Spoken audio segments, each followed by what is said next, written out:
Hello students, आज का class discussion हमारा होगा numerical discussion, numerical lecture on electric lines of force and electric flux, electric lines of force and electric flux. Electric lines of force काफ़ी detail में आप पढ़ चुके हैं। इलेक्ट्रिक फ्लक्स के बारे में भी हमने आपको समझा रखा है। गॉस लॉ भी आप पढ़ चुके हैं। अब बारी बारी से सबका न्यूमेरिकल डिस्कशन पर हम पहुंच रहे हैं। Numerical number first, electric lines of force से रिलेटेड न्यूमेरिकल आपको काफ़ी आसान लगेगा। क्यों? जितना हमने डिस्कशन में डिटेल कर दिया है उससे ज़्यादा कॉन्सेप्ट का नीड नहीं होता है, ज़रूरत नहीं पड़ता है न्यूमेरिकल डिस्कशन में। इसलिए बोर्ड पर डिस्कस किया गया कोई भी प्रॉब्लम अगर आपको टफ लग रहा है, इसका मतलब है कि मेरे द्वारा डिस्कस किए गए इलेक्ट्रिक लाइंस ऑफ फोर्स की सारी बातें आपके दिमाग में नहीं चल रहा है। फिर भी अगर ऐसा है तो जस्ट उसका रिवीजन भी इसी न्यूमेरिकल के पद हो जाएगा। तो न्यूमेरिकल नंबर फर्स्ट से स्टार्ट करते हैं।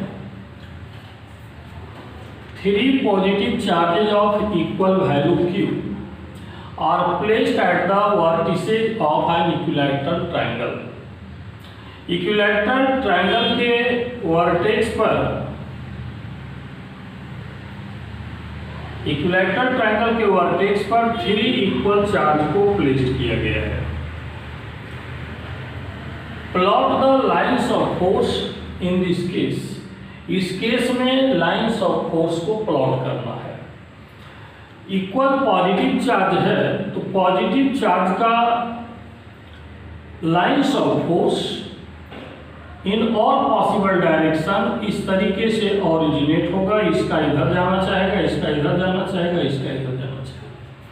लेकिन मैंने कहा था वो तब होगा जब उसके सराउंडिंग में कोई चार्ज प्रेजेंट नहीं होगा। आपने इलेक्ट्रिक लाइंस ऑफ फोर्स के क्लास डिस्कशन में देखा था कि 2 चार्ज अगर अगल बगल में कहीं पर रखा हुआ है तो सेम नेचर का चार्ज है तो रिपल्सन देगा, लाइंस रिपेल होगा और एक दूसरे से दूर भागेगा। तो इसका लाइन जो इधर आएगा और इसका लाइन जो इधर जाएगा ये पॉसिबल नहीं है। दोनों लाइन रिपेल हो जाएगा। तो ये साइड आने वाला लाइन ऐसे रिपेल हो जाएगा, ऐसे रिपेल हो जाएगा, और इसके द्वारा भी जो लाइन इधर जा रहा था ये ऐसे रिपेल हो जाएगा। जो बातें इस चार्ज के साथ है वही बात इस चार्ज के साथ होगा। ये लाइंस ऑफ फोर्स जो ऐसे निकलने वाला होगा वो ऐसे रिपेल कर जाएगा। यहाँ से भी जो लाइंस ऑफ फोर्स ऐसे निकलने वाला होगा वो ऐसे रिपेल कर जाएगा। इससे भी आप देखें, इसका लाइंस ऑफ फोर्स जो इधर जाना चाह रहा था, जो इधर जाना चाह रहा था वो बिल्कुल नहीं जाएगा। ये रिपेल होकर ऐसे भागने का प्रयास करेगा और ये रिपेल होकर इससे रिपेल होकर ऐसे भागने का प्रयास करेगा। तो फाइनल आप देखेंगे तो लाइंस ऑफ फोर्स इस तरीके का होगा। ये डिफरेंट मेडिकल और इंजीनियरिंग के बुक में दिया हुआ है। वहाँ पर 4 ऑप्शन दिया हुआ होगा, यहाँ पर हमने ऑप्शन नहीं दिया है, ड्राइंग आपको सिखा दिया है। 4 ऑप्शन में से बाकी सारा गलत ऑप्शन भी कुछ दिया हुआ रहेगा और एक ये सही ऑप्शन दिया हुआ रहेगा। तो ये लाइंस ऑफ फोर्स हो गया। अब इसी में क्या है कि किसी किसी बुक में ये बहुत नजदीक लाकर दिखलाया है और किसी में बहुत दूर दिखलाया है। वो तो डिपेंड करता है कि इक्विलैटरल ट्रायंगल का साइज आपने कितना बड़ा ले रखा है। मतलब ये सब जो रीजन है यहाँ पर इलेक्ट्रिक फील्ड का वैल्यू क्या होगा, 0 हो जाएगा। तो और एरो कैसे देंगे? एरो ऐसे देना चाहिए जैसे पॉइंट चार्ज से ये ऑरिजिनेट कर रहा हो, आउट हो रहा हो।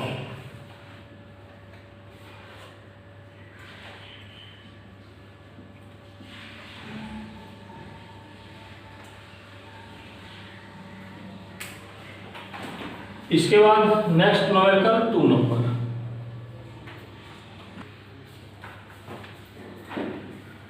न्यूमेरिकल नंबर 2 ये बहुत पहले आईटी में पूछा हुआ क्वेश्चन है, उसके बाद कई एक जगह रिपीट भी हो चुका चुका है। बहुत सिंपल क्वेश्चन है। आप क्लास थ्योरी अगर याद होगा तो आराम से देखते के साथ आंसर बहुत सारे स्टूडेंट को समझ में आ चुका होगा, बट फिर भी हम डिटेल में इसको डिस्कस कर रहे हैं। A metallic solid sphere is placed in a uniform electric field. ये मेटल का स्फीयर है। मेटल स्फीयर जैसे ही नाम आ गया, आई मीन कंडक्टर, आपको याद होगा कि इससे रिलेटेड दो इंपॉर्टेंट कॉन्सेप्ट सिखाया गया था। एक कॉन्सेप्ट ये कि मेटल के इनसाइड में इलेक्ट्रिक फील्ड एग्जिस्ट नहीं करता है। मेटल के अंदर लाइंस ऑफ फोर्स एग्जिस्ट नहीं करता है। तो 1, 2, 3 और 4 नंबर देखें तो 3 नंबर भी मेटल के अंदर पास कर गया है, जो नहीं होना चाहिए। तो 3 नंबर तो गलत है, ये ऐसे ही हम क्रॉस करेंगे। 2 नंबर भी गलत है, ये भी लाइंस मेटल के अंदर पास कर गया है, ऐसे ही गलत हो गया। अब ऑप्शन या तो 1 करेक्ट होगा या तो ऑप्शन 4 करेक्ट होगा, क्योंकि दोनों में से कोई भी स्फीयर के अंदर एंट्री नहीं लिया है।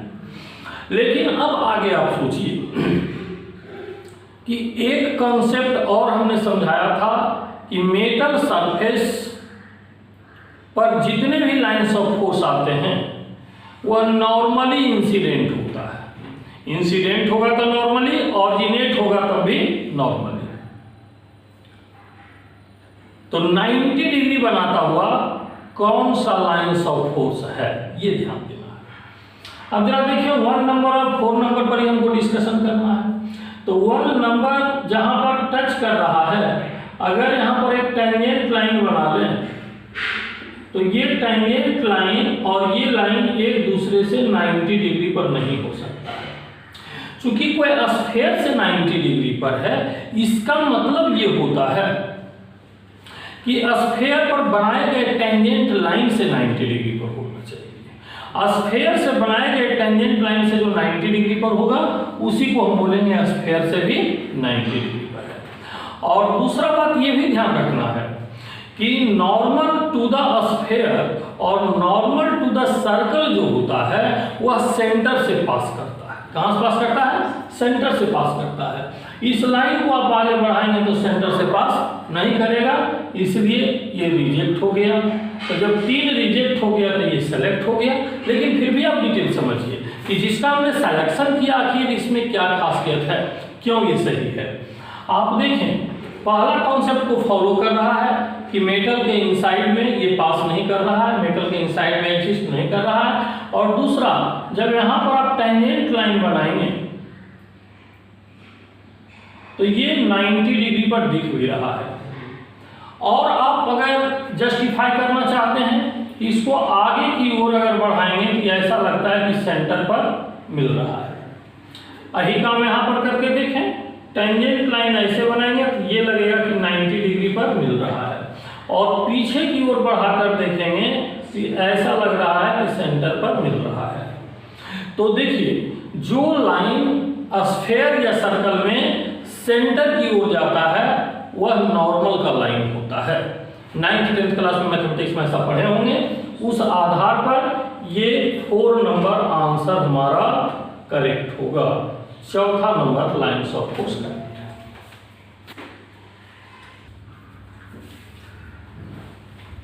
एग्जाम्पल नंबर 2 के बाद एग्जाम्पल नंबर 3 देखते हैं। बोर्ड पर प्रॉब्लम लिखा हुआ है, इसको आप अच्छे से पहले पढ़िए, समझिए, उसके बाद हम इसको डिस्कस करें। हम भी साथ साथ प्रॉब्लम को डिस्कस कर रहे हैं, पढ़ रहे हैं, आप भी साथ साथ पढ़िए। The spatial distribution of the electric field due to charges a and b, a और बी 2 चार्जेज दिया हुआ है। स्पेशियल डिस्ट्रीब्यूशन मतलब स्पेस में जो डिस्ट्रीब्यूशन किया गया है उसका इंडिकेशन है। Is shown in figure, Which one of the following statement is correct? इसमें से कौन सा स्टेटमेंट करेक्ट है? अब सबसे पहले स्टेटमेंट को सेलेक्ट करने से पहले कुछ डिसीजन अगर हम लोग खुद ले लें, सोच लें पहले, उसके बाद ऑप्शन की ओर चलें तो ज़्यादा बेहतर होगा। ए नंबर से जो लाइंस ऑफ फोर्स आउट हो रहा है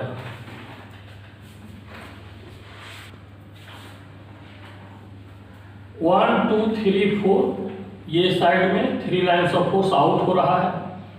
तो जब किसी चार्ज से लाइन्स ऑफ फोर्स आउट होता है, ऑरिजिनेट होता है, इसको पॉजिटिव ही होना चाहिए। ए तो पॉजिटिव ही होगा, लेकिन बी पर लाइन्स ऑफ फोर्स टर्मिनेट कर रहा है, निश्चित रूप से बी को क्या होना चाहिए, नेगेटिव होना चाहिए। जितना लाइन्स ऑफ फोर्स का कंसेप्ट आप जानते हैं उसके हिसाब से आपने ये डिसीजन ले लिया। अब बाकी बात रह गया ऑब्जेक्टिव डिस्कशन का। इसका ऑप्शन, ऑब्जेक्टिव का जो ऑप्शन डिस्कशन है उसको हम लोग देखें। अब ए बी से ग्रेटर होगा, स्मॉलर होगा, इस पर भी थोड़ा सा विचार कर लीजिए, क्योंकि कहीं कहीं पर ऑप्शन दिया है ए, यहाँ पर ए का मतलब charge of A greater than charge of B. उसी तरीके से आप समझ लें हर जगह। यहां से जो लाइन्स ऑफ फोर्स ऑरिजिनेट हो रहा है 1 2 3 4 5 6 7 8 9 10 11 दिखलाया गया है, और यहां पर जो टर्मिनेट हो रहा है 1 2 3 4 5 6 7 दिखलाया गया है। तो ये तो तय है कि ए का चार्ज बी के चार्ज से ज्यादा होना चाहिए, लेकिन इसका ये डायरेक्शन होने के लिए ये छोटा है या बड़ा है उससे कोई लेना देना नहीं होगा। अब ऑप्शन नंबर ए क्या है, a is positive and b is negative. तो पहले हम डिसाइड कर चुके हैं कि ए पॉजिटिव होगा और बी नेगेटिव होगा, बट दिया क्या है ए ग्रेटर देन बी होगा तब, ए बी से बड़ा होगा तब। हालांकि देखिए ये बात तय है कि ए पॉजिटिव है बी नेगेटिव है, ए से और ए बी से बड़ा भी है। बी नंबर देखिए क्या लिखा है, ए इज नेगेटिव, ये तो हो ही नहीं सकता है, इसलिए इस पर दिमाग ही लगाना बेकार है कि आगे क्या लिखा है। सी में लिखा है बोथ आर पॉजिटिव, दोनों पॉजिटिव होगा, but A greater than B होगा, इस पर भी दिमाग लगाना बेकार है। D number both are negative but A greater than B, दोनों का दोनों नेगेटिव हो ही नहीं सकता है, ये भी बेकार है। तो कौन बच गया, ए नंबर। हाँ, लेकिन एक बात ध्यान दीजिए, ये पॉजिटिव है और ये नेगेटिव है, चूंकि इस पर टर्मिनेट हो रहा है, इससे ऑरिजिनेट हो रहा है, तो ए बी से बड़ा होगा तब भी ऐसा होगा, और ए बी से छोटा होगा तब भी ऐसा होगा। लेकिन इसमें लिखा है if A greater than B. अगर इसमें लिखा होता ए ग्रेटर देन बी और ए लेस देन बी, दोनों ही कंडीशन में ये सही होगा। तो ऑप्शन ए करेक्ट है, लेकिन इतना जो लिखा हुआ उसके हिसाब से आपको लग रहा होगा कि पूरा करेक्ट ये भी नहीं है। लेकिन जब ये तीनों करेक्ट नहीं है तो मोस्ट सुटेबल आंसर कौन होगा, ए नंबर होगा, इसलिए आंसर हम लोग ए करेंगे। मतलब आंसर ए में ये जो वैल्यू आ रहा है ये तो होगा ही, इससे कोई लेना देना नहीं है कि ये बी से बड़ा होगा या छोटा होगा। लेकिन कोई और ऑप्शन ऐसा नहीं है कि जिसको हम सही अब कर सकते हैं, इसलिए ए नंबर ऑप्शन हमें करेक्ट करना होगा। Next example number 4। Example number 4 के लैंग्वेज को आप स्टडी कीजिए।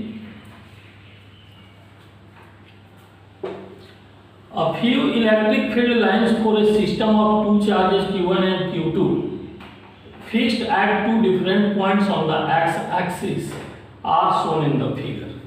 Q1 और Q2 दो चार्ज है, दोनों एक्स एक्सिस पर फिक्स किया गया है। डायग्राम में दिखलाया गया नहीं, लैंग्वेज में लिखा गया है, शायद उससे जरूरत नहीं रहा हो। Are shown in the figure, these line suggest that, ये लाइन क्या सजेस्ट करता है। अब देखिए सजेस्ट क्या करता है, पहले अपने सोच लीजिए, उसके बाद ऑप्शन की ओर बढ़ेंगे। यहां से लाइन्स ऑफ फोर्स आउट हो रहा है तो पॉजिटिव होगा, और यहां पर टर्मिनेट कर रहा है तो ये नेगेटिव होगा। ये एक सजेशन है। दूसरा suggestion 1 2 3 4 5 6 7 8 9 10 11 total 11 lines of force यहां से ऑरिजिनेट हो रहा है।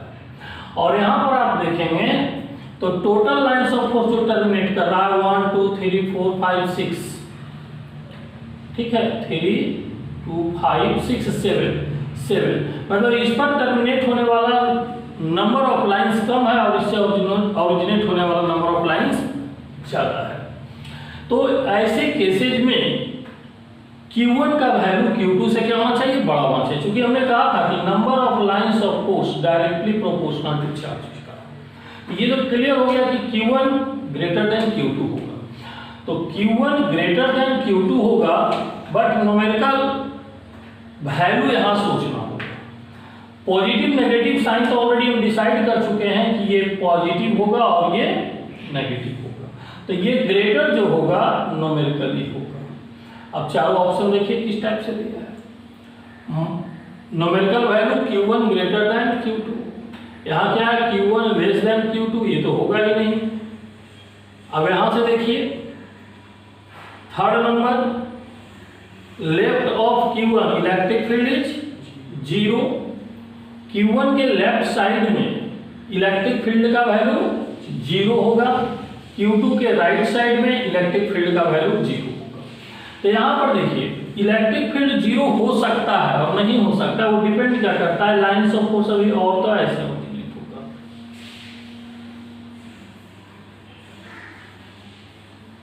तो यहाँ पर जस्ट फिनाइट डिस्टेंस पर 0 नहीं होगा, बहुत ज्यादा डिस्टेंस पर बढ़ेंगे तब 0 होगा। तो यहाँ पर left of Q1 electric field 0 हमेशा नहीं होगा, ये 0 होगा बहुत ज्यादा डिस्टेंस पर, कुछ डिस्टेंस पर देखेंगे तो 0 नहीं होगा। यहाँ पर क्लियर लिखा ही नहीं है ये डिस्टेंस है फिनाइट डिस्टेंस लिया है या लार्ज डिस्टेंस लिया है। उसी तरीके से right of Q1 electric field is 0, right of Q1 के राइट में, यहाँ तो कभी इलेक्ट्रिक फील्ड 0 हो ही नहीं सकता है, इसलिए आगे अब हम आंसर के लिए सोचते हैं।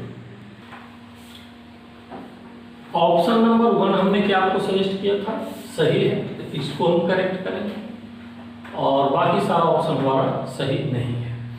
हो सकता है कि दूसरे बुक में सारा प्रॉब्लम नहीं हो, ऑप्शन थोड़ा बहुत चेंज करके भी देता है, लेकिन जितना कॉन्सेप्ट हमने सिखाया है इसको अगर आप सीख चुके हैं तो अगर बदलता भी है तो आप आराम से समझेंगे, कोई दिक्कत नहीं होगा।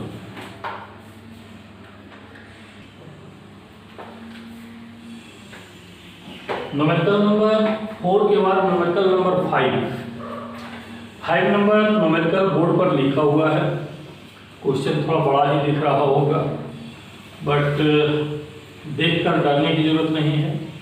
यह आईटी का पूछा हुआ सबसे आसान क्वेश्चन है, और आईटी का ट्रेंड होता है कि बहुत आसान क्वेश्चन को भी कभी कभी वो ऐसे पूछता है जैसे लगेगा बहुत टफ क्वेश्चन है। बहुत सारे स्टूडेंट तो डायग्राम देखकर ही डर जाते हैं और छोड़ देते हैं। आप लैंग्वेज को पैसेंस के साथ पढ़िए, सॉल्यूशन करने में 30 सेकंड से ज़्यादा नहीं लगेगा।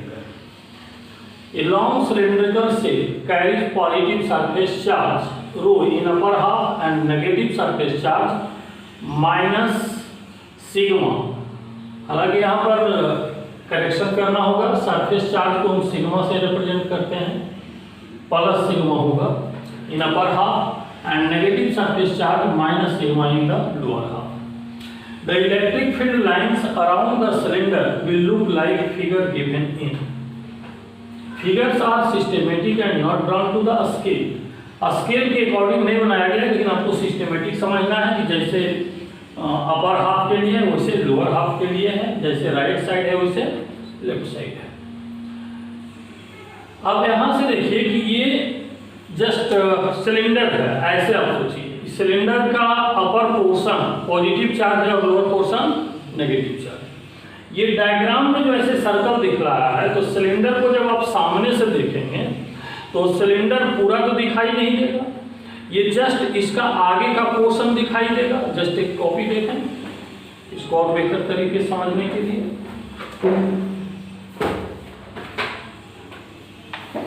आप ऐसे देखिए, मान लो कि ये बुक है, इसको हमने सिलेंडर के फॉर्म में कन्वर्ट कर दिया ऐसे।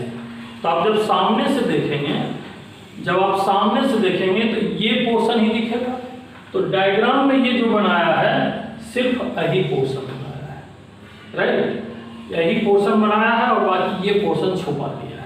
लेकिन चार्ज जो है अपर हाफ यहाँ से यहाँ तक हर जगह पॉजिटिव है और लोअर हाफ नेगेटिव है। उम्मीद है कि सारे लोग लैंग्वेज में क्या पूछा है आप समझ चुके होंगे। लैंग्वेज को मैंने समझा दिया है और लाइंस ऑफ फोर्स को जब प्लॉट करेंगे ये पॉजिटिव से ऑरिजिनेट होगा, नेगेटिव की ओर जाएगा। अब यहां से आप देखेंगे कि पॉजिटिव से ऑरिजिनेट होकर नेगेटिव की ओर जाएगा, ये प्लस से निकला माइनस की ओर गया, प्लस से निकला माइनस की ओर गया, प्लस से निकला माइनस की ओर गया, प्लस से निकला माइनस की ओर।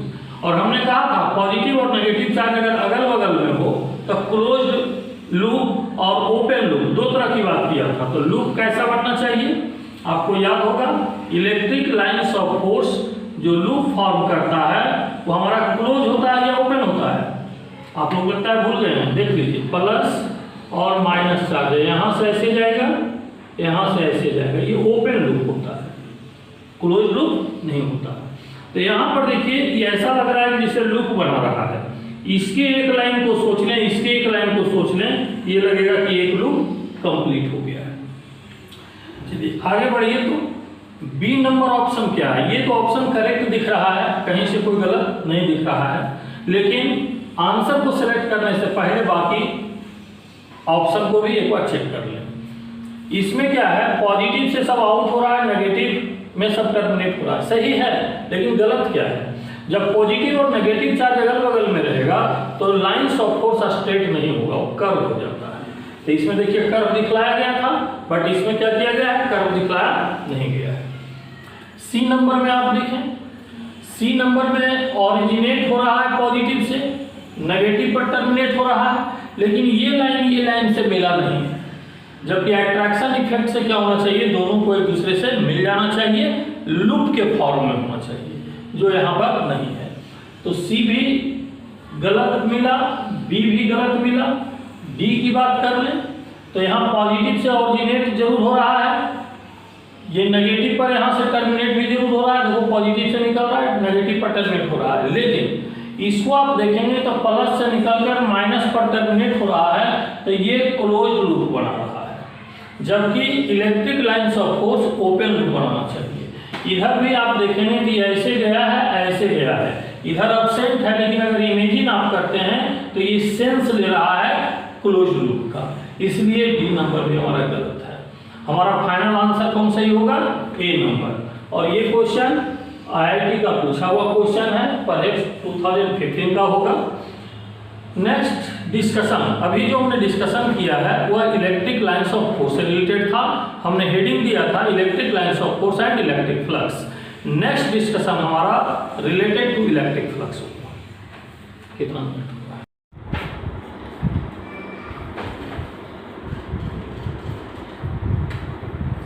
हेलो स्टूडेंट्स, अभी तक 1 to 5 न्यूमेरिकल जो हमने डिस्कस किया है वह related to electric lines of force था।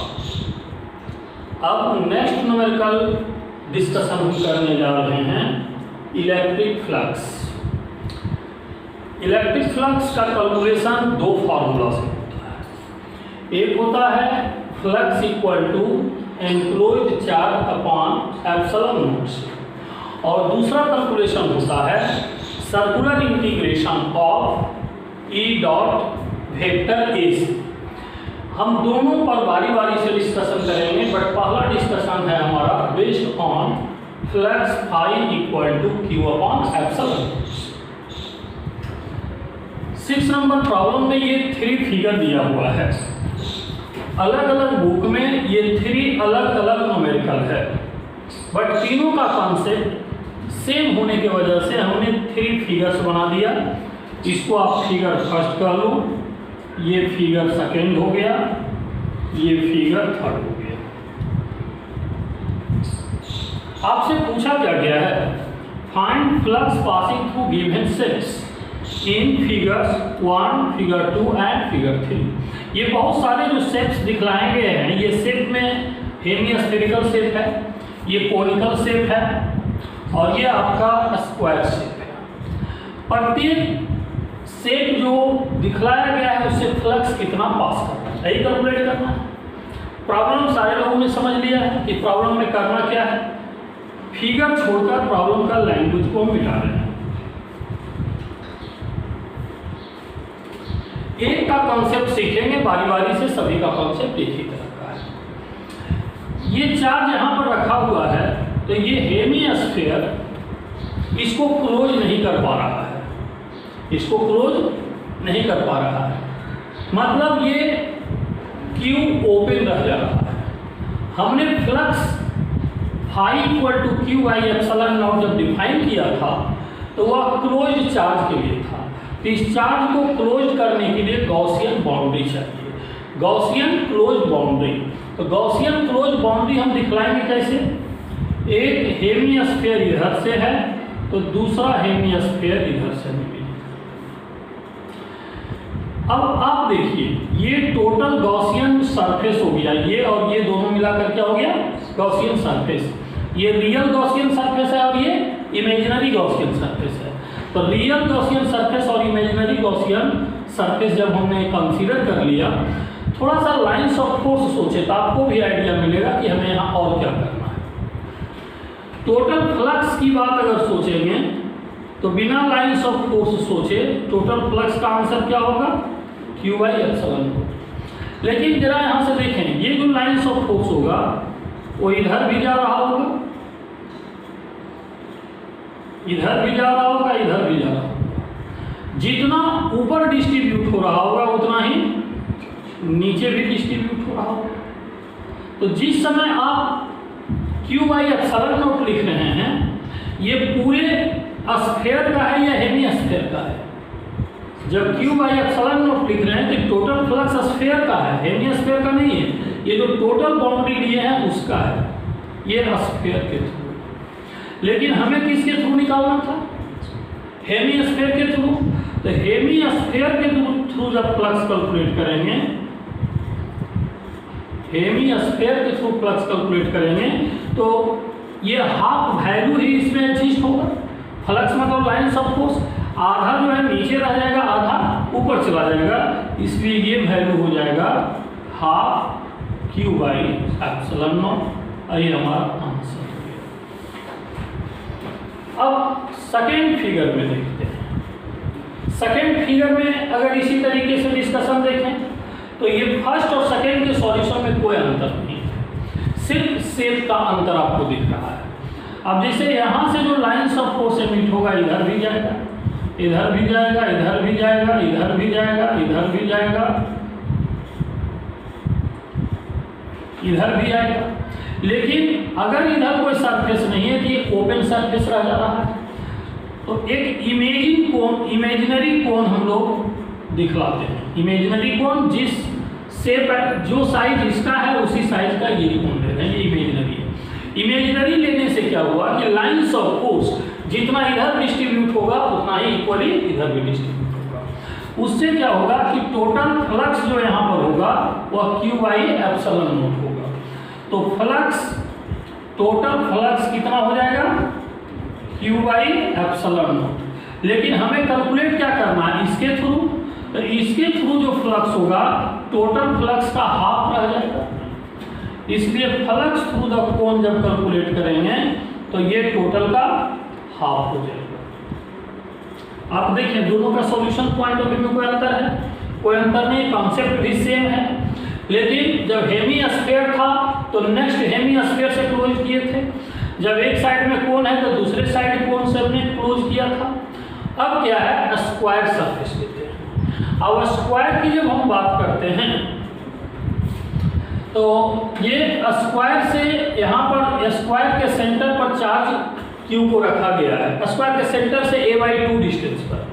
अब स्क्वायर का मान लो कुछ साइज दिया हुआ है a। फिर से आप सुन लें मैंने क्या कहा, ये चार्ज कहाँ पर? सेंटर पर नहीं है, बल्कि सेंटर से a/2 डिस्टेंस पर है। ये तो ओपन है। यहाँ से लाइंस ऑफ फोर्स आप देखेंगे तो जो पॉसिबल डायरेक्शन है वो इधर भी होगा, इधर भी होगा, इधर भी होगा, इधर भी होगा, इधर भी होगा। मतलब ये टोटल फ्लक्स तो इसके थ्रू आएगा नहीं। लेकिन पहले ये सोचिए कि इस चार्ज को अगर क्लोज करना है तो अगर इसके ऊपर हेमिस्फीयर डालेंगे तो ये क्लोज हो पाएगा क्या? नहीं। देखिए हेमिस्फीयर को क्लोज करने के लिए हेमिस्फीयर का हेल्प लेना पड़ा। एक साइड कोन था तो इसको क्लोज करने के लिए कोन का हेल्प लेना पड़ा। ये एक साइड स्क्वायर है तो क्लोज करने के लिए स्क्वायर ही लेना पड़ेगा। लेकिन एक स्क्वायर इधर आपने लिया तो एक स्क्वायर आपको इधर लेना पड़ेगा, लेकिन क्या ये क्लोज हो पाएगा? फिर भी साइड से ओपन रह जाएगा।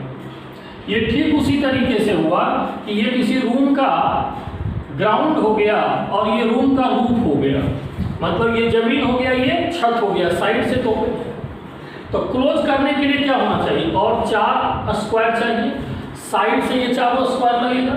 आप इमेजिन कर सकते हैं कि जो स्क्वायर सरफेस है, आप जिस रूम में बैठे हो उस रूम का ग्राउंड है और ये हो गया उसका रूफ। तो 4, 2 इधर से और 2 इधर से जब लगाएंगे ये एक रूम में बंद हो जाएगा।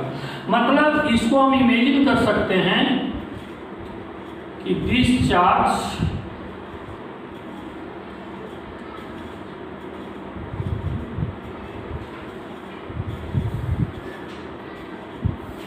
Is enclose in a cube.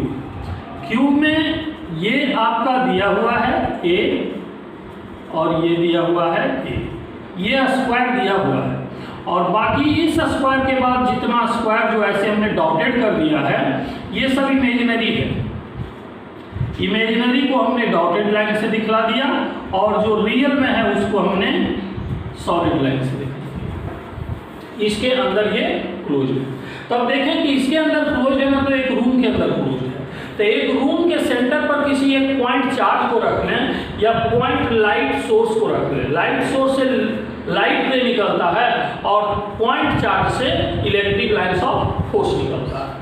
तो आप इस क्लासरूम में स्टडी कर रहे हैं, इसी क्लासरूम को इमेजिन करें कि इसके सेंटर पर एक चार्ज रखा हुआ है। तो लाइन्स ऑफ फोर्स इधर भी आएगा, इधर भी आएगा, इधर भी जाएगा, उधर भी जाएगा, चारों दीवार पर जाएगा, फिर छत पर जाएगा, फिर ग्राउंड पर जाएगा। कितने सरफेसेस पर जा रहा है? 6 सरफेसेस पर जा रहा है। तो इसका फ्लक्स का कंट्रीब्यूशन 6 सरफेसेस के लिए है और यहाँ पर अगर टोटल फ्लक्स आप लिखेंगे तो QI एप्सिलॉन नॉट होगा। लेकिन ये किसके थ्रू हुआ? क्यू के थ्रू हुआ। 6 स्क्वायर को मिलाने से एक क्यूब बनता है, ये क्यूब के थ्रू फ्लक्स का वैल्यू हुआ। लेकिन हमें क्यूब के थ्रू नहीं निकालना है, हमें निकालना है स्क्वायर के थ्रू। तो अब देखिए 6 स्क्वायर से QI एप्सिलॉन नॉट आ रहा है, तो 1 स्क्वायर से कितना आएगा? 6 टाइम्स कम हो जाएगा। क्योंकि आप सेंटर पर, रूम के सेंटर में चार्ज को कंसीडर कर रहे हैं तो 1 स्क्वायर पर कंसीडर कर रहे हैं, तो टोटल जितना फ्लक्स फैल रहा है एक ही पार्ट आएगा एक सरफेस के साइड में, चूंकि टोटल सरफेस कितना है 6, तो 1/6 पार्ट हो जाएगा। तो यहाँ पर फ्लक्स थ्रू स्क्वायर क्या हो जाएगा? क्यू फ्लक्स जो भी आ रहा है उसका 6 पार्ट, तो 1/6 QI एप्सिलॉन। ये हमारा आंसर हो गया 6 का, फर्स्ट, सेकेंड एंड थर्ड तीनों का। इसके बाद next solution, problem number 7 board पर लिखा हुआ है, आप लोग अच्छे से स्टडी कीजिए इसका। हम भी आपके साथ साथ लैंग्वेज को स्टडी कर रहे हैं, आप भी स्टडी कीजिए। लिखा है a hollow cylinder has a charge Q coulomb within it. इस हॉलो सिलेंडर के इनसाइड में Q चार्ज है, राइट है, लेफ्ट है, कहाँ पर है एग्जैक्ट लिखा नहीं, इनसाइड में। ऐसे भी टोटल फ्लक्स कैलकुलेट करने के लिए आपको इनसाइड चार्ज चाहिए, वो पोजीशन पर डिपेंड नहीं करता है, मैंने पहले भी आपको समझाया था। If phi is the electric flux in units of voltmeter associated with the curve surface B, find flux link with the plane surface A। A के साथ कितना फ्लक्स लिंक होगा? Electric flux in units of लिखा है, units of लिखा है, थोड़ा सा इसको आप समझ लीजिए कि फ्लक्स का फॉर्मूला हम लोग लिखते हैं electric field into area, simple way में। और इलेक्ट्रिक फील्ड को हम लोग लिखते हैं पोटेंशियल डिफरेंस वोल्ट। ये 10th क्लास से आप पढ़ते आ रहे होंगे, यहाँ पर पोटेंशियल अभी हमने पढ़ाया नहीं, आगे पढ़ना है। तो ये वोल्ट हो गया और डिस्टेंस के लिए मीटर हो गया और एरिया के लिए मीटर स्क्वायर हो गया। तो वोल्ट के टर्म में इसका यूनिट क्या होगा? वोल्ट मीटर होगा। तो यहाँ पर electric flux in units of volt यहाँ पर छूटा हुआ है, थोड़ा सा करेक्शन कर लीजिए, वोल्ट मीटर। सीधी सी बात आप समझिए एसआई यूनिट है, सीधी सी बात क्या समझना है, ये SI unit. Find flux linked with the plane surface, plane surface A के साथ कितना फ्लक्स लिंक हो। अब देखिए टोटल सरफेसेज क्या है, ए बी सी, 3 सरफेस होगा, यहाँ पर सरफेस नंबर सी होगा। तो ए बी सी 3 सरफेसेज है, 3 सरफेसेज से जो फ्लक्स लिंक हो रहा है, टोटल फ्लक्स वह किसके बराबर होगा, तो enclosed charge divided by epsilon not. अब यहां से आप ये देखिए कि कर्व सरफेस से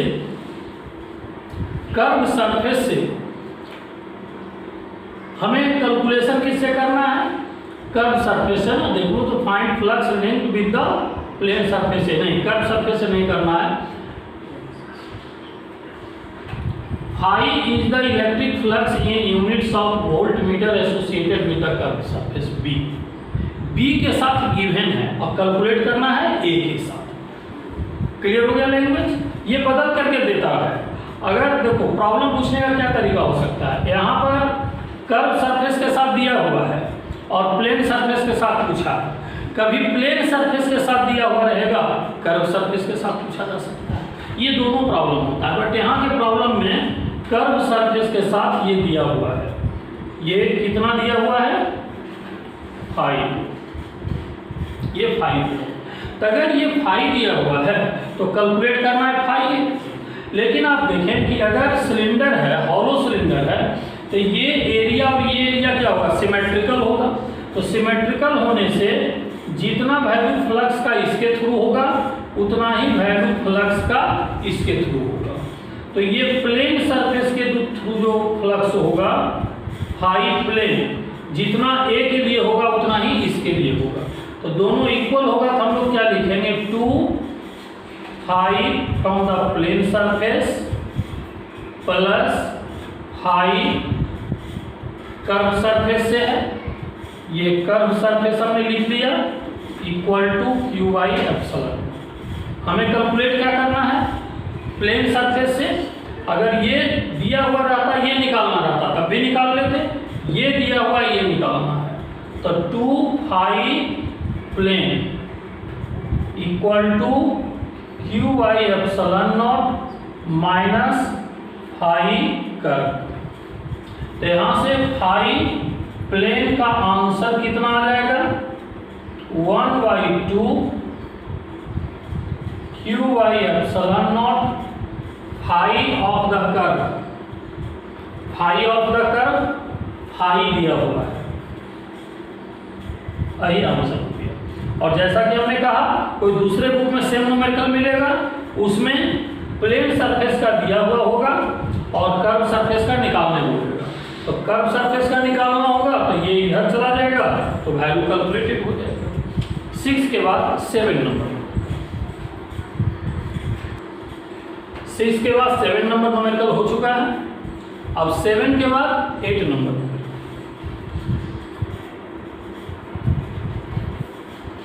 प्रॉब्लम नंबर 8, प्रॉब्लम नंबर 8 में एक क्यूब दिया हुआ है।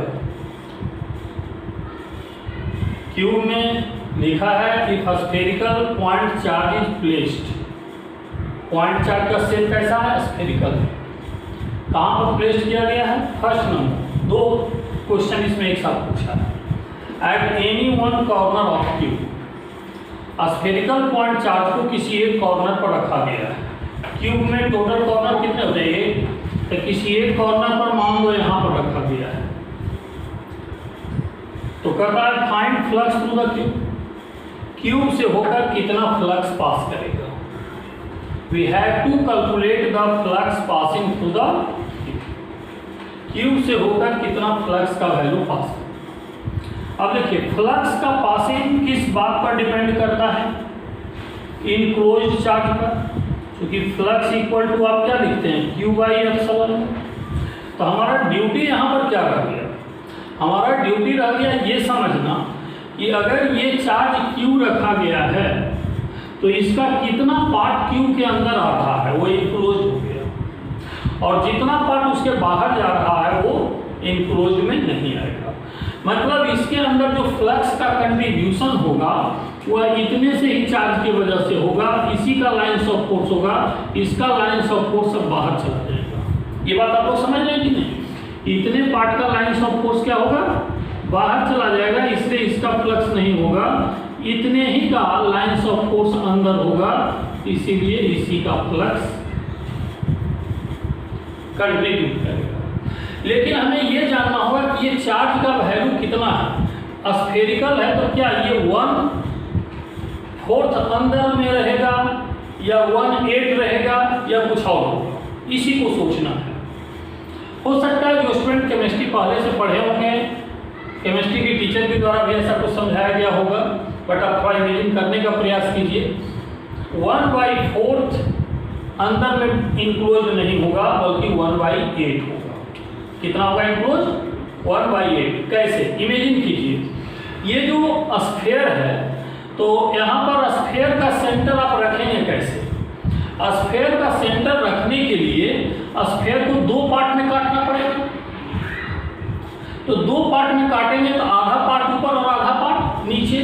लेकिन जो आधा पार्ट नीचे होगा उसको अगर चारों तरफ से सोचिएगा तो कोई एक साइड वाला पार्ट ही इसमें आएगा। अगर ये इमेजिनेशन आपको क्लियर नहीं हो रहा है तो आप कुछ लाएं यहाँ पर स्फेरिकल कुछ है ऑब्जेक्ट। चलो इसने पोटैटो ला रखा है, इसी पोटैटो से समझते हैं। आप देख रहे हैं ये स्फेरिकल पोटैटो है, इसको हम यहाँ पर प्लेस करना चाहते हैं। इमेजिन कीजिए इसके सेंटर को हम रखना चाहते हैं यहाँ पर। हम कैसे रख पाएंगे? इसको 2 पार्ट में काट दिया ताकि ये जो आप देख रहे हैं ये सेंटर वाला पार्ट है, तो ये ऊपर से ऐसे रखाएगा। फिर ये पार्ट आप देखें तो नीचे से भी ऐसे रखाएगा, लेकिन नीचे से जब आप ऐसे रखेंगे तो ये तो चारों तरफ से ऐसे होगा ना, तो इसका सेंटर यहाँ पर कैसे जा पाएगा? इसका सेंटर यहाँ पर जाने के लिए इसको आप इमेजिन करें कि इसका भी 4 पार्ट होगा। इसको इमेजिन करें तो इसका भी 4 पार्ट होगा। ये एक पार्ट जो है अंदर की ओर रहेगा और 3 पार्ट जो है बाहर से रहेगा। देखिए ये हम समझाने का प्रयास कर रहे हैं, बट आपका जितना ज़्यादा कंसंट्रेशन होगा, आपका इमेजिनेशन जितना ज़्यादा होगा, उतने अच्छे से इस बात को समझिए। फिर से आप एक बार समझिए मैंने क्या कहा। ऊपर से एक पार्ट ऐसे आप रखेंगे तो इसका सेंटर यहाँ पर जाने के लिए, क्योंकि बोर्ड को तोड़कर तो हम दिखला नहीं सकते हैं, नहीं, जैसे ये पॉइंट जो यहाँ आप देख रहे हैं, ये पॉइंट अगर यहाँ पर लिया जाए तो आप देखिए इसका सेंटर यहाँ जब आ रहा है तो ये चारों तरफ से है, तो ये चारों तरफ हम मान रहे हैं, जिसको 4 पार्ट में मानिए तो एक साइड से एक ही पार्ट आ रहा होगा। तो नीचे से भी अगर इसको ऐसे आप इमेजिन कीजिए तो ये ऐसे घुमा हुआ है, तो क्यूब के अंदर तो कोई एक ही पार्ट आएगा ना, बाकी 3 पार्ट क्या हो जाएगा? बाहर हो जाएगा। तो आप सोचिए इसको जब 4 पार्ट करके आप नीचे वाला को सोच रहे हैं तो फिर 4 पार्ट ऊपर वाला को भी सोचना होगा, तो ऊपर वाला का 4 पार्ट और नीचे वाला का 4 पार्ट, टोटल कितना हो गया? 8 पार्ट हो गया। तो टोटल 8 पार्ट जब आपने किया है तो टोटल 8 पार्ट में 1/8 जो है इसके अंदर रहेगा और बाकी का 7 पार्ट जो है बाहर रह जाएगा। क्लियर हो गया आप लोग को? अब देखिए चार्ज का अगर 8वां भाग 1/8 भाग अंदर में है तो Q के बदले हम क्या लिखेंगे? चार्ज का 1/8 part inside divided by epsilon naught. तो flux is equal to Q divided by 8 epsilon naught. ये आंसर हो गया। जैसे आपने 8 का फर्स्ट पार्ट सॉल्व किया, सेकेंड पार्ट में क्या कहा है? At centre of any one surface of Q। Surface इसमें 6 होता है, तो किसी एक सरफेस के सेंटर पर आपने रखा है, मतलब ये स्फीयर को यहाँ पर रखना है। तो आप इमेजिन करें कि स्फीयर को जब यहाँ पर रखेंगे तो ये हाफ स्फीयर जो है सरफेस से ऊपर चला जाएगा और हाफ जो है सरफेस के अंदर। ये इमेजिनेशन आप कैसे कर पाएंगे? ये इमेजिनेशन करने के लिए आप ये सोचें कि यहाँ पर इस तरीके से प्लेस किया गया होगा। आप देखिए वहाँ पर ऐसे रखा था हमने, जब ऐसे हमने रखा था तो एक साइड चौथाई आ रहा था, मतलब ये 4 का 1 पार्ट आ रहा था और बाकी 3 पार्ट इधर जा रहा था। लेकिन अब क्या है, सरफेस है, तो सरफेस है तो ऐसे रखेंगे। तो आप इमेजिन कीजिए कि हाफ पार्ट ऊपर से आएगा, स्फेरिकल स्फेयर का हाफ पार्ट ऊपर से आएगा और हाफ पार्ट किधर से जाएगा, नीचे से जाएगा। ये जो नाइफ का सरफेस है इसके ऊपर हाफ पार्ट है और नीचे से हाफ पार्ट है। अब आप खुद इमेजिन कीजिए एक स्फेयर बन गया, तो ये जो नीचे वाला पार्ट है वो क्यूब के अंदर जा रहा है और ये ऊपर वाला पार्ट जो है सरफेस से ऊपर जा रहा है। तो हम इनक्लोज चार्ज जब देखेंगे तो ये नीचे वाला पार्ट, सारे लोग को क्लियर है, इनक्लोज चार्ज क्या होगा, नीचे वाला पार्ट। उसी को हमने यहाँ पर क्या किया है, सेग्रेगेट कर दिया है। मतलब फ्लक्स में जो कंट्रीब्यूशन होगा वह किसके वजह से होगा, यहाँ पर ये जो कंट्रीब्यूशन था Q/8 के वजह से, और यहाँ पर जो कंट्रीब्यूशन होगा Q/2 के वजह से। इसलिए सेकेंड पार्ट का जब आप सॉल्यूशन करेंगे 8 का सेकेंड पार्ट, तो फ्लक्स का आंसर क्या हो जाएगा, Q/2 divided by epsilon naught, phi is equal to Q/2 epsilon not.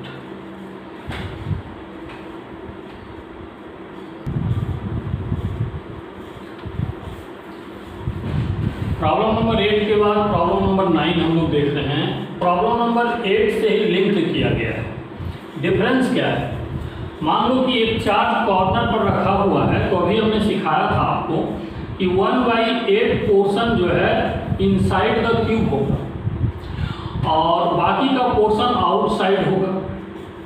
आपसे पूछा क्या जा रहा है, find flux through each surface of cube, प्रत्येक क्यूब सरफेस से कितना फ्लक्स पास करेगा। अब देखिए टोटल सरफेसेज कितना है, 6 है, तो 6 सरफेसेज से कितना फ्लक्स पास करेगा ये आपको कैलकुलेट करना है।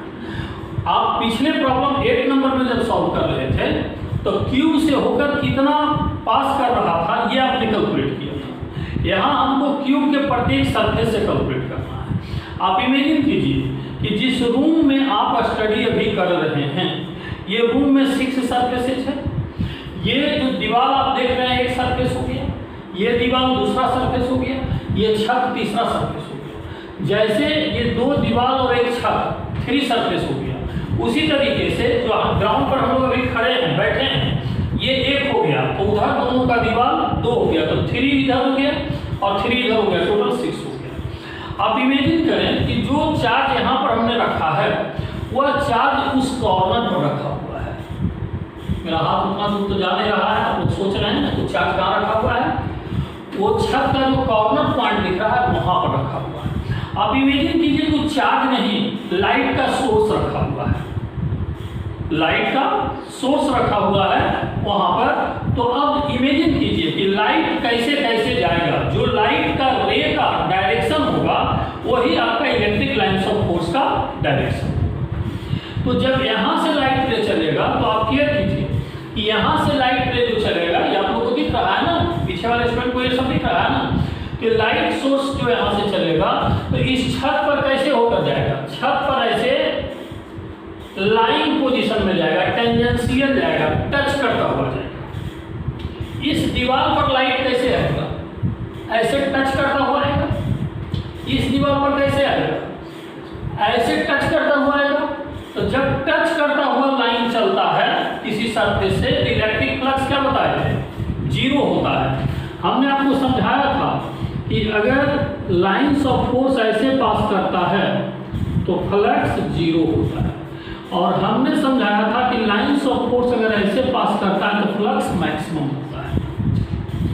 तो ये 3 सरफेस से 3 सरफेस जो हमने दिया, एक यहाँ और एक यहाँ, 0 होगा। क्यों 0 होगा समझ में आया, इसलिए कि लाइन्स ऑफ फोर्स टेंजेंशियल जा रहा है। देखिए इस प्रॉब्लम में कैलकुलेशन नहीं है, इस प्रॉब्लम में थिंकिंग है, इमेजिनेशन है। मेरे साथ साथ सोचने का प्रयास करें, नहीं तो बातें समझ में नहीं आएगा। इस पर लाइन टेंजेंशियल जा रहा है इसलिए नहीं होगा, इस पर भी लाइन टेंजेंशियल जा रहा है इसलिए नहीं होगा, उस पर भी लाइन टेंजेंशियल जा रहा है इसलिए नहीं होगा। ये 3 सरफेस में 0 हो गया, बाकी बच गया 3। जरा सोचिए कि जो लाइट इस छत से टेंजेंशियल था, सामने वाला तीनों दीवार पर पड़ेगा, तीनों दीवार होगा कि दो दीवार होगा? 4 दीवार में तो 1 2 आपका यही हो गया, तो 3 नहीं 2 होगा। एक दीवार इधर है, दूसरा दीवार इधर है, तो यहाँ से जो लाइट चला सामने वाला दीवार पर जाएगा, कैसे? नॉर्मल जाएगा, छत से जाएगा टेंजेंशियल और दीवार पर जाकर गिरेगा नॉर्मल। देखिए आप इमेजिन कीजिए ये ऐसे है, तो यहाँ पर ऐसे है तो छत से तो ऐसे जा रहा है, लेकिन यहाँ का जो दीवार होगा, यहाँ पर जो सरफेस होगा वो ऐसे कैसे जाएगा? 90 डिग्री पर जाएगा। तो दीवार से 90 डिग्री पर, तो सामने का 2 दीवार पर 90 डिग्री पर जा रहा है। फिर आप देखिए जो ग्राउंड जहाँ पर हम लोग खड़े हैं, यहाँ पर कैसे आएगा? 90 डिग्री पर। तो 3 फेस पर 90 डिग्री और 3 फेस पर टेंजेंशियल। तो जिस फेस पर टेंजेंशियल आएगा 0 और जिस पर नॉर्मल आएगा उस पर फ्लक्स होगा। तो अब देखिए क्यूब के थ्रू फ्लक्स कितना पढ़े थे? Q/8/ε0। तो phi 3 surface plus phi 3 surface, total 6 surface हो गया। तो अभी जो हमने समझाया 3 सरफेस के थ्रू क्या है? 0, तो बच गया 3 सरफेस के चलते। तो 3 सरफेस के चलते Q/8/ε0। तो Q/8/ε0 3 सरफेस के चलते हो गया, बट हमें निकालना है 1 सरफेस के चलते। तो 3 सरफेस के चलते अगर Q/8/ε0 है, तो इसमें 1 सरफेस के चलते कितना होगा? 1/3। तो 1/3 करेंगे तो ये आ जाएगा Q/24/ε। तो ईच सरफेस से पूछा था, तो ईच सरफेस में 6 सरफेस है, तो 3 सरफेस से 0 होगा और 3 सरफेस से Q/24/ε0 हो जाएगा। ये हमारा आंसर।